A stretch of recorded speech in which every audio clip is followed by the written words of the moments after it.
2001, eu fui designado para ir para Guarapuava.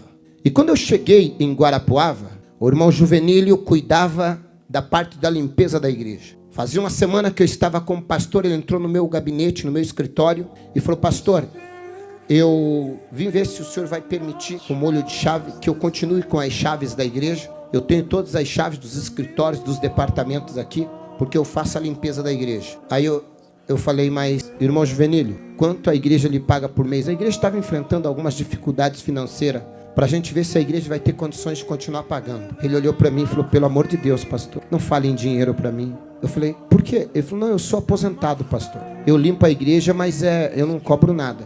Eu falei: sério? Sério. E eu já tinha vindo de situações de processo, de gente que trabalha 15 dias para a igreja e quer ganhar 10 mil reais de processo. Eu falei: isso não vai dar bom, não. Quanto tempo faz? Ele falou: faz uns 3, 4 anos, desde que me converti. Eu falei: se esse irmão levar a igreja na justiça... Quantas vezes o senhor limpa a igreja? Ele falou: quase todo dia eu venho de manhãzinha limpar. Eu falei: piorou. Eu fiquei pensando na minha cabeça. Mas eu falei: tá bom, irmão, pode seguir então. Eu falei: eu vou observando. Que aí você vai conhecendo a pessoa e tal.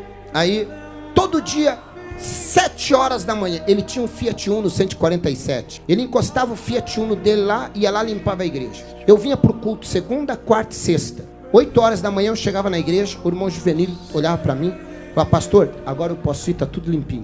Ele entrava nos escritórios, limpava tudo, ia no altar, passava pano em tudo, deixava tudo limpo. E na época era banco de madeira, envernizado. Ele vinha, passava pano, limpava, deixava tudo limpinho. E aí ia para casa, voltava, resolvia os problemas dele pela manhã, voltava no culto da tarde. Eu fui tentando identificar se ele tinha algum perfil de amanhã ou depois levar a igreja na justiça. Eu nunca vi ele reclamando de nada. Eu falei: mas vou ficar atento. Até que um dia ele entrou no meu gabinete e falou assim: pastor, eu queria lhe pedir uma autorização. Eu falei: pois não. Ele falou: pastor, me perdoe, mas eu fiz de tudo para poder mudar um horário de consulta.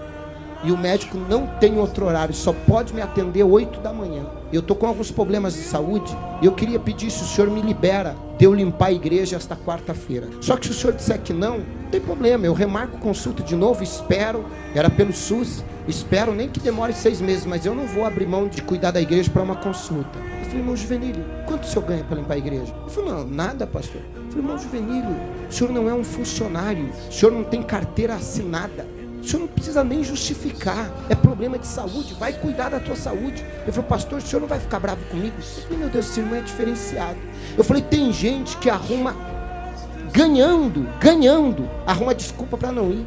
Eu falei: esse irmão não está ganhando nada. Ele vem me pedir uma liberação, coisa que ele nem deveria pedir, não estava pagando nada. Mas ele veio, eu falei: não, irmão Juvenílio. Ele falou: o senhor não vai ficar chateado, pastor? Eu falei: claro que não. Eu fiquei na minha cabeça, eu estou tentando descobrir o que esse homem tem que os outros não têm. Aí tá, ele foi, o que aconteceu? Deu certo? Ah, não, pastor, já estou tomando os remédios, estou melhor. Um dia, o irmão Juvenílio atrasou para chegar a limpar a igreja. Chegou, o culto começava às 9 da manhã, e ele deve ter chegado às 8, porque sempre que eu chegava, ele já estava saindo com a igreja limpa. E nesse dia, eu cheguei, e o irmão Juvenílio ainda estava limpando a igreja. E como eu cheguei bem devagarinho, ele estava nos bancos lá da frente, limpando a igreja. E eu vi que ele, cheguei de costas, ele estava chorando e falando sozinho. Eu falei: irmão Juvenílio deve estar passando por algum problema, ele não deve estar bem. E eu fui chegando perto dele, pé, por trás do irmão Juvenílio, vendo ele chorando, derramando lágrima e passando pano no banco. E quando eu cheguei perto dele, eu ouvi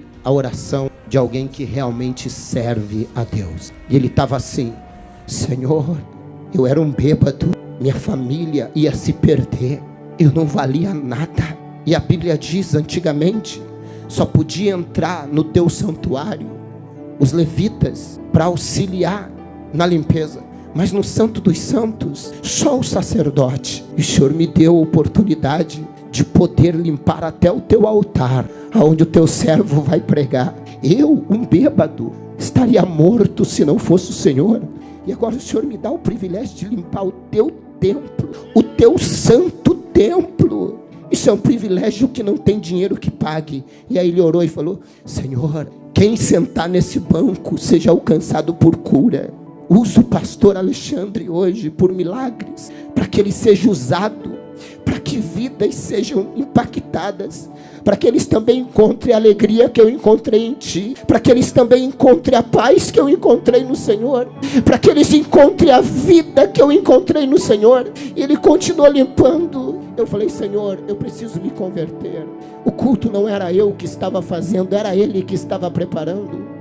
O culto era para Ele, era para o Senhor. Naquele dia eu senti que nada do que eu achava que eu era. Naquele dia eu vi alguém com uma conversão muito grande. Naquele dia saiu toda a preocupação minha com respeito: esse homem vai levar a igreja para a justiça, reivindicando direito. Ao contrário, esse homem se sentia o mais privilegiado de poder fazer qualquer coisa para o reino de Deus. E cada vez que eu acho que eu sou o dono do altar, que eu sou o pastor, presidente da igreja, eu lembro dele, eu falo: eu não sou nada, eu só sou um privilegiado, que Ele me deu o privilégio de assumir o altar, para falar do amor dele, para pregar o evangelho. Isso é conversão, isso é servir a Deus com alegria, isso é reconhecimento de quem nós éramos e de quem nós somos. Gratidão, gratidão.